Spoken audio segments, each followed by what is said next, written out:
네, 오늘의 전국 현안 짚어보겠습니다. 백승주 전 국민의힘 의원, 김영주 전 민주당 의원 나와 계십니다. 어서 오십시오. 안녕하세요. 안녕하세요. 예, 안녕하십니까? 윤석열 대통령이요, 신년사에서 3대 개혁 적극적으로 추진하는데 3대 개혁, 연금 개혁, 교육 개혁이 포함되고요, 노동 개혁이 있었죠. 그 가운데 노동 개혁을 가장 먼저 하겠다라고 했는데 노동 개혁에 박차를 가하려는 모습입니다. 지금 노동단체는 반발하고 있고요. 그리고 특히 노란봉투법 같은 경우에는 야당 단독으로 오늘 환노위를 통과했기 때문에 본회의 통과 가능성이 높아지고 있는 겁니다. 윤 대통령이 거부권을 행사할 것으로 보십니까? 지금 현재 뭐 조영 대표나 이런 분들 그 입장을 다 들어보면 아마 그것을 당에서 강력하게 대통령께 건의드리겠다, 예. 거부하라고. 예. 그렇게 보면 현재 대통령께서 연초부터 해왔던 노동개혁 또 그런 기조하고 붙여서 오늘도 여러 가지 어떤 불법 노조 활동에 대한 문제 또 회계 투명성 문제까지 종합해 본다라면 당연히 대통령이 거부권 행사로 나오지 않을까 그렇게 보여지고 그것이 아마 올 전반기에 어떤 그 노동자들이 아마 거리로 뛰쳐나오는 하나의 중요한 계기가 되지 않을까 그렇게 거리로 보여집니다. 뛰쳐나오는 계기가 될 수 있다. 예. 예. 근데 윤석열 대통령은 지금 노조 불법을 엄단하겠다. 강성 노조의 폭력, 불법행위 방치하면 국가라고 할 수 없다. 아주 강력한 어조로 이야기한 겁니다. 예, 이 부분에서 그 국가 모든 기관에 대해서 대통령의 그 심정을 이렇게 메시지로 전달한 거죠. 네. 강력할 권한이 있는 또 강력해야 될 책임이 있는 데는 그렇게 강력하게 행정을 해라 이렇게 메시지를 던져 국가가 아니다 그랬지 않습니까? 그 단속하지 못한다면. 예. 그래서 지금 노조와 관련해서 특히 건설 현장 노조의 어떤 불법 행위에 대해서는 저도 대선 기간 때 직능정책본부장으로 가면은 그 기업들의 그 고충이 커요. 예. 그런 부분들을 꼼꼼하게 파악하신 것 같고 이 부분에 그 건설 현장에 일어나는 불법 탈법이 전체 국민들에게 주는 아주 부정적인 이런 있기 때문에 이거에 대해 철저하게 단속을 하겠다. 예. 이런 입장을 그런데 지금 한국노총, 민주노총, 양대 노총이 크게 반발하고 있잖아요. 그렇죠. 지금 김 의원이 말씀을 하셨지만 노란봉투 일명 원래 법 이름은 노동조합 및 노동관계 조정법이죠. 이 법이 통과되는 시점이 그 법사위원회에서 한 60일 정도, 2달 정도 계류할 수 있어요. 법사위원장이 국민의힘이 맡고 있기 때문에 그럼 4월 말 정도 되면 거부권이 행사되면은 노조들이 양대 노조를 중심으로 해서 정치 투쟁을 할 가능성이 많습니다. 네. 정치 투쟁을 할 가능성이 높다. 그럼에도 불구하고 윤석열 대통령이 적극적으로 노동 개혁에 나서는 이유는 어디에 있다고 보세요? 글쎄요, 이제 기본적으로 본인이 생각할 때 첫 번째 화물연대 파업에 대해서는 굉장히 강경한 대처한 부분이 본인 스스로에게는 득점이 되었다. 그렇게 국민들이 지지해 준 것이 하나의 중요한 어떤 심리적 동의이 될 것 같고요. 또 하나는 누구보다도 이분은 이제 뭐 법치주의를 원칙으로 하는 분이기 때문에 어쨌든 우리나라의 뭐 어떤 노조 활동 자체를 부정한다기보다는 합법적 근거 속에서 또 국가가 지원하는 어떤 예산을 갖고 있었을 때는 정확하고 투명하게 법을 지켜야 된다라고 하는 것이 국민의 지지가 있을 것이다. 그렇게 보는 것이고요. 또 그것이 본인이 얘기하는 어떤 상식과 또 공정에 맞다. 기본적으로 보면 앞으로 우리나라가 나아갈 어떤 수출이라든지 새로운 산업화의 재동력화를 위해서는 이와 같은 어떤 노동 유연성들을 좀 더 확보해야 된다는 본인의 신념이 있다. 그렇게 봐야 될 것 같습니다. 그런데 일단 어떤 노동 개혁을 하기 위해서는 법 개정이 필요하고요. 야당의 협조가 필요한 상황 아니겠습니까? 그렇죠. 이게 가능하겠습니까?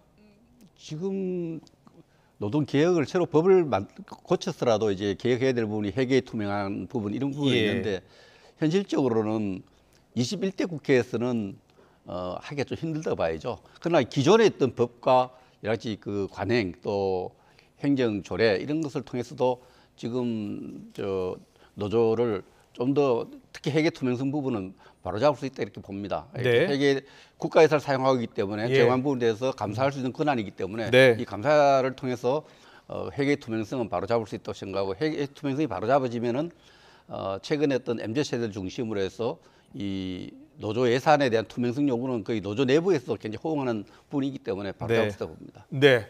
지금 정부 여당과 노동단체의 충돌 가능성이 좀 높아지고 있고요. 이와 관련해서 노란봉투법 역시 노조가 강력히 원하는 법안입니다. 이 법안이 오늘 국회 환노위를 통과했는데 이재명 대표가 어제요. 국회 앞에 노란봉투법 농성장을 직접 찾아서 대화 내용을 수첩에 적어가면서 노란봉투법 처리를 약속을 했습니다. 일단 그 모습을 직접 보고서 이야기 더 나누겠습니다. 제가 사실 이 농성하고 있는 걸 오래전부터 이제 보고 지나갈 때마다 죄진 기분이었는데 죄송하다는 말씀드리고 양해 부탁드립니다. 노동 환경이 최대한 개선될 수 있도록 노동자들의 최소한의 삶이 가능한 그런 노동 환경 만들 수 있도록 제가 노력하겠습니다. 네, 그리고 오늘 국회 환노위에서 정의당과 또 민주당이 함께 이 노란봉투법을 통과시켰습니다. 그런데 어제 마침 또 정의당 농성장을 찾았잖아요. 그래서 여러 가지 해석이 나오고 있어요. 정의당에 손을 내밀었다. 왜냐하면 또 체포동의안이 넘어온 상황이기 때문에 어떻게 보세요?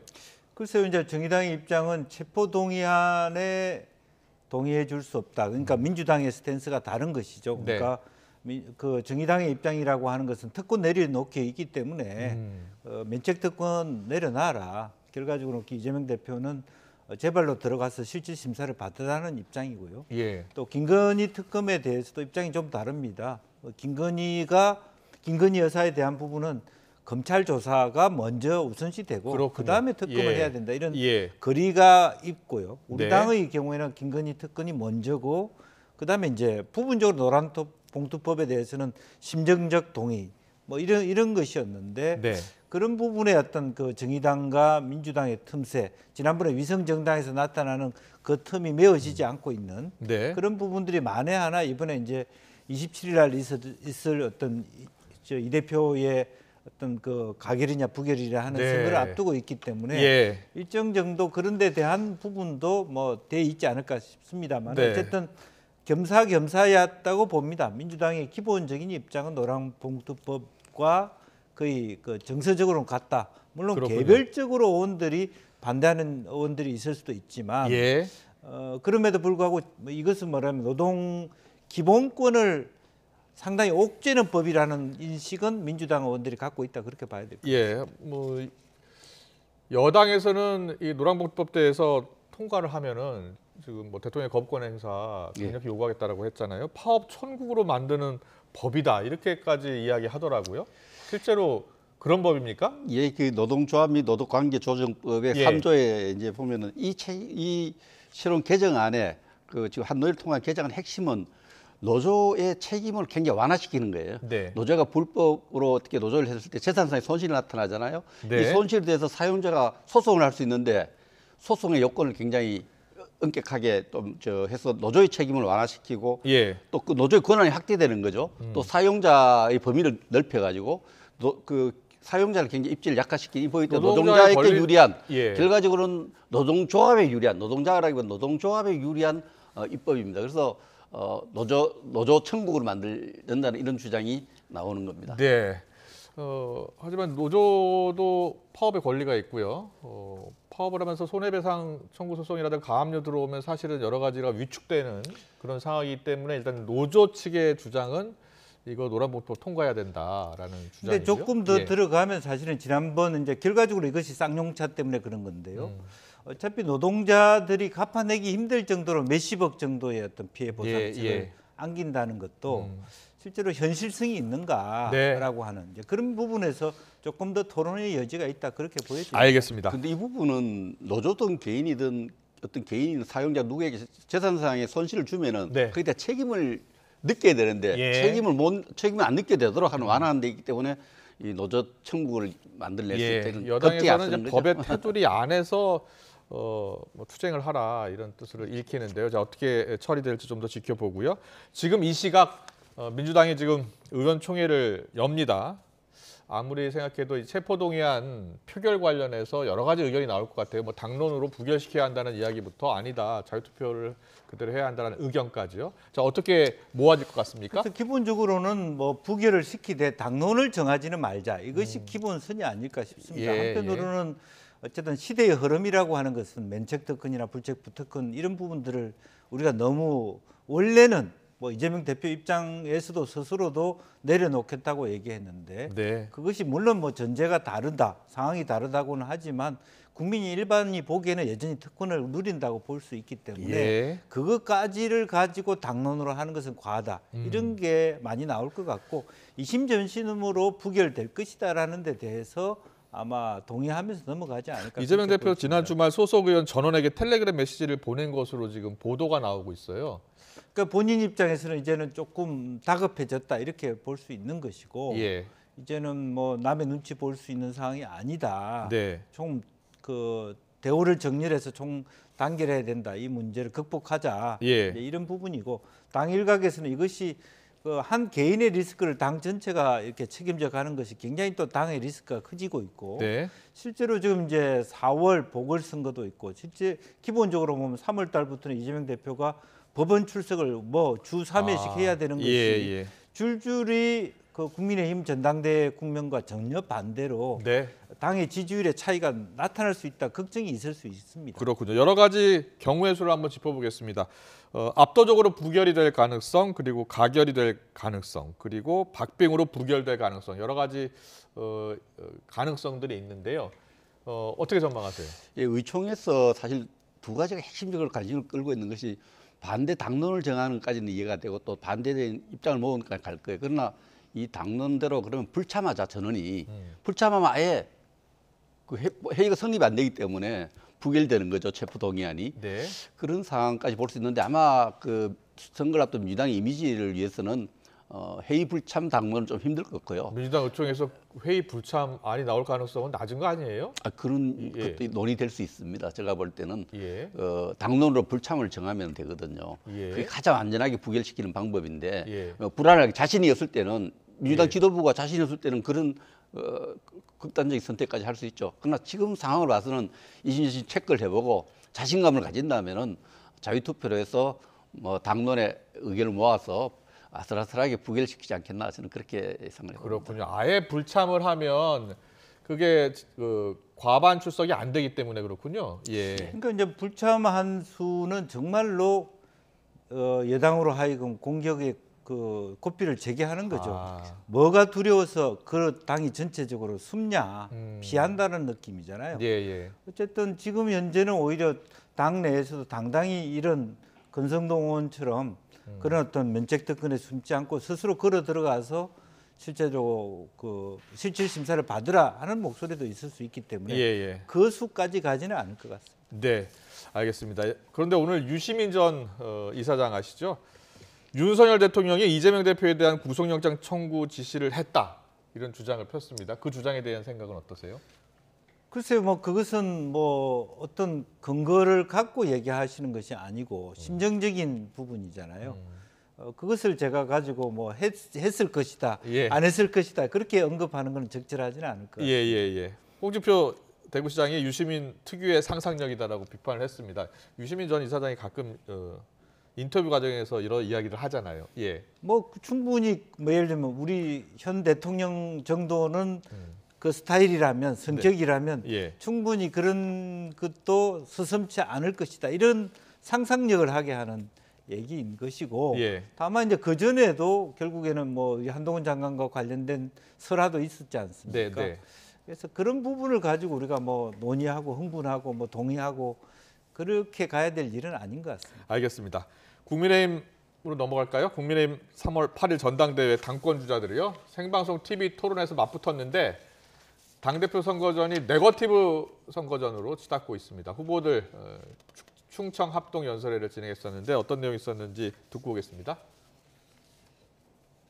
천 후보는 윤석열 대통령이 거기서 바이든이라고 말했다고 공개적으로 밝혔는데 지금도 바이든이라고 하는 그 입장에 변화가 없는 것인지 제가 아무리 들어봐도 바이든인지 아닌지 알 수가 없는 상황이었습니다.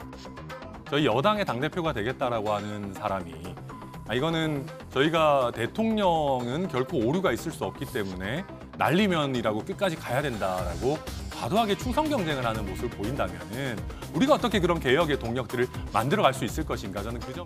바이든 날리면 들으면 나와요 그러니까 그거를. 예를 들면 그러니까 안철수 후보처럼 모호하게 갈 수가 없잖아요. 예, 천안 예. 후보처럼 명확하게 갈 수밖에 없잖아요. 입장이. 근데 그걸 왜 안철수 후보한테 안 물고 천안 후보한테 물었을까? 김기현 후보는? 그러니까 제 생각에는 그냥 멘붕인 거예요. 어제 보면은 이제 솔직히 말하면 그 판때기 드는 것도 아, OX? 예, 대통령이랑 이견 있으면 대통령 뜻을 따르겠다 했는데 X였잖아요.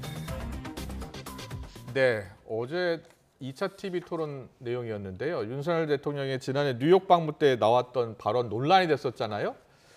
승인 안 해주면 바이든은 이렇게 승인 안 해주고 날리면, 그래서 바이든으로 들린다, 뭐 날리면으로 들린다, 여러 가지 이야기들이 나왔는데 어제 김기현 후보가 바이든 관련해서 바이든 발언으로 들리는 거 아니냐라면서 천하람 후보에게 물었어요. 왜 이렇게 물었을까요?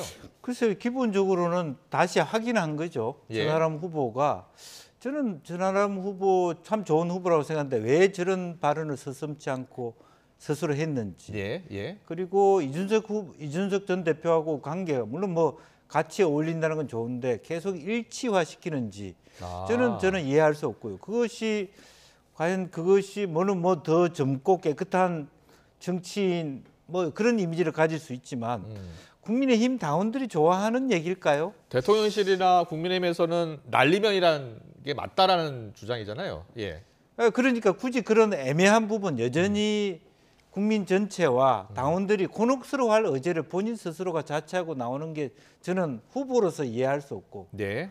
그것을 예를 들면 대통령실이 그 날리면이라고 하는데 바이든이라고 얘기했다고 본인이 당선되는데 도움이 되냐? 도움도 네. 안 될 것이고 예. 그거 자체가 큰 어떤 의미가 있냐 그런 것도 아닌 것인데 예. 왜 그런 것을 가지고 천하람 후보와 이준석 전 대표가 강조하고 있는지도 저는 도저히 이해할 수 없고 딱 그런 지점을 결과적으로는 천하람 후보가 치고 올라올 수 있는 동력을 브레이크를 말하는 김기현 후보가 걸어버린 것이죠. 예.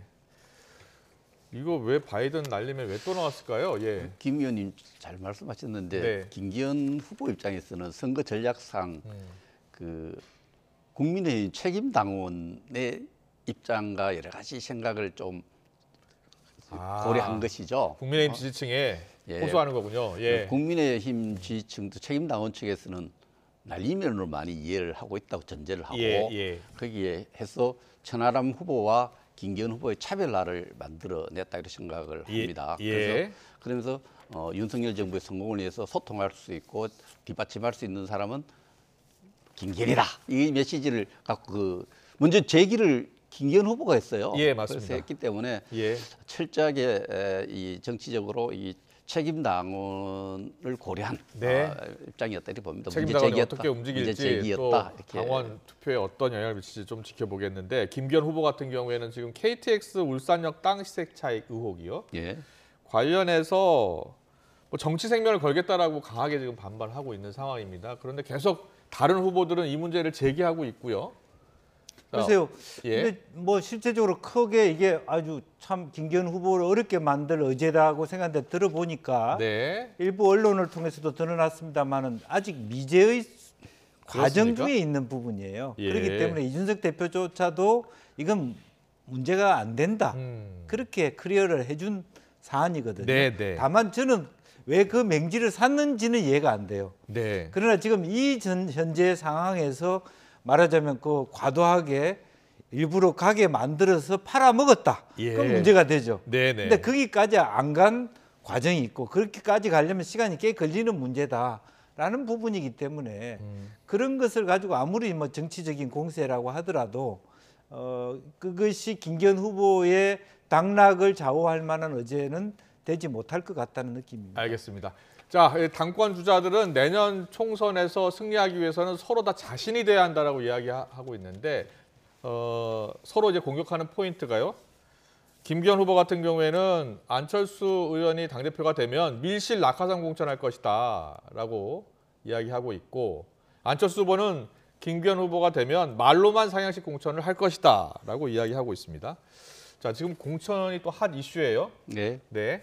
그렇죠. 지금 책임 당원들도 정치 지도자들 공천에 대한 후보들이 어떤 입장을 갖고 있는 굉장히 중요한 우리 거예요. 국민들 입장에서는 내년 4월 총선인데 벌써부터 이렇게 아, 총선 그 정치하는 입장에서 예. 그런 부분이 공천 있어서 이야기하니까 예. 이 공천에 대해서 좀 선제적으로 안철수 후보가 상향식 공천을 하겠다. 네. 그 책임 당원을 굉장히 어필할 수 있는 거거든요. 예. 옛날 오픈 프라이머리를 끄잡아내서 김무성 후보가 서청원 후보를 이긴 적이 있어요. 안철수 후보가 이걸 끄잡아내니까 김기현 후보가 은행일치라는 잣대를 갖고 다른 당의 당대표 할 때 상향식 공천하고 밀실 공천했다 이 공격을 하고 있는 거예요. 아, 그렇군요. 근데 예, 이제 치열하게 하는데 안철수 후보가 상향식 공천을 먼저 선점한 건 좋은데 은행 일치가 안 된 부분이 어제 너무 많이 공개돼서 어떤 부분이 언행 일치가 안 됐다는 거예요? 그 밀실 공천 안 하겠다는데 그 강주시장 공천할 때 문제 구체적으로 또 국회의원 나왔던 노원에 예. 공천할 때 이런 부분에 대해서 그 당규에 안 맞게 그 당의 당규에 안 맞게 공천했는 부분이 아주 많이 준비를 해서 김기현 후보가 이렇게 하니까 네. 어제 뭐 그런 문제 때문에 굉장히 그랬군요. 당원들에게 이야기한 부분이 있습니다. 알겠습니다. 어제 TV 토론에서 재밌는 질문이 있었어요. 이거였습니다. 대통령과 생각이 다를 때 대통령 생각을 우선할 것이냐라고 4명의 후보에게 물었습니다. 그랬더니 4명의 후보가요 이렇게 답했어요. 보여주시죠. 자, 대통령과 생각이 다를 때 대통령 생각을 우선할 것이냐 3명의 후보들은 예 했는데 김기현 후보가 아니다라고 했습니다. 김기현 후보가 왜 아니다라고 얘기했을까요? 그건 자신감이죠. 대통령과 나는 이심전심이기 때문에 내가 설령 대통령과 다른 스탠스를 하더라도 당정 관계가 흐트러지지 않을 수 있는 후보는 나밖에 없다. 예. 결과적으로는 뭐 어떻게 보면 이게 실제로는 정반대예요. 당정 갈등이 생겼을 때 예, 실제적으로 네. 만약 된다면 김기현 후보가 가장 대통령 뜻을 많이 잘 보필할 부분이고 예. 실제로 새 후보는 모르겠어요. 반대로 들고 있는 것 아니냐고 근데 이야기해 주셨어요. 경성 국면이기 때문에 자신이 약점을 보완하는 그 모습이에요. 왜냐하니까 이 세 사람은 동그라미를 들고 있는 저 세 사람은 윤심과 좀 멀다. 그러니까 네. 윤심과 가까운 걸 보려니까 동그라미를 그렸고 예, 예.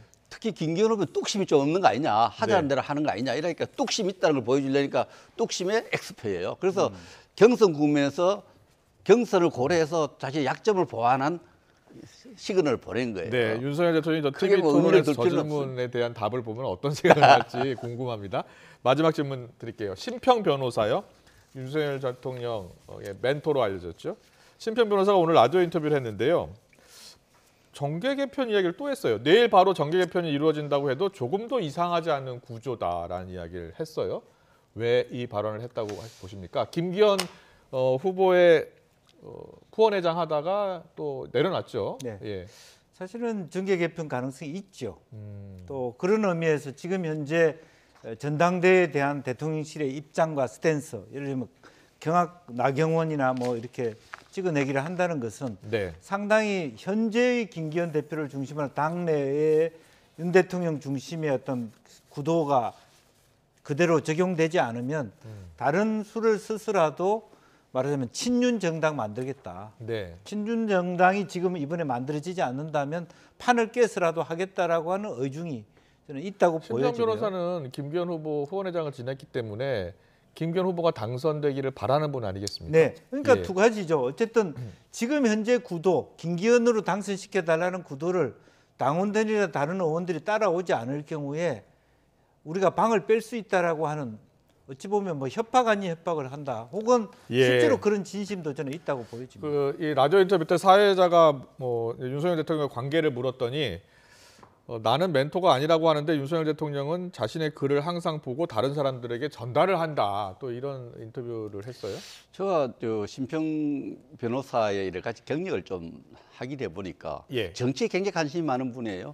열린 우리당 경북대구 창당 지구당 위원장을 했고 문재인 그랬습니까? 정부 때 선거 때 또 선대 위원장을 했고 또 윤석열 정부 때 또 했고 했는데 이분이 정치적으로 개인적으로 좀 하고 싶은 일이 있는 것 같아요.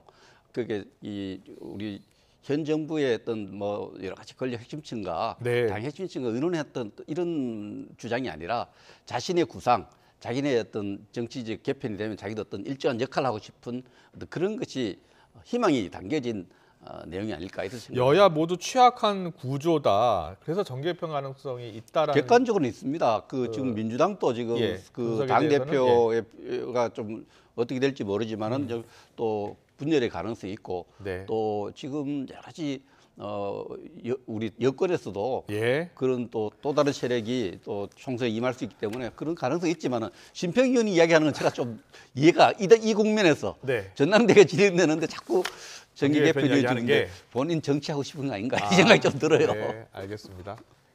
여러 가지 가능성 짚어주셨습니다. 오늘 정치권 이슈 여기까지 듣겠습니다. 백승조 전 국민의힘 의원, 김영주 전 민주당 의원과 함께했습니다. 잘 들었습니다. 감사합니다. 고맙습니다.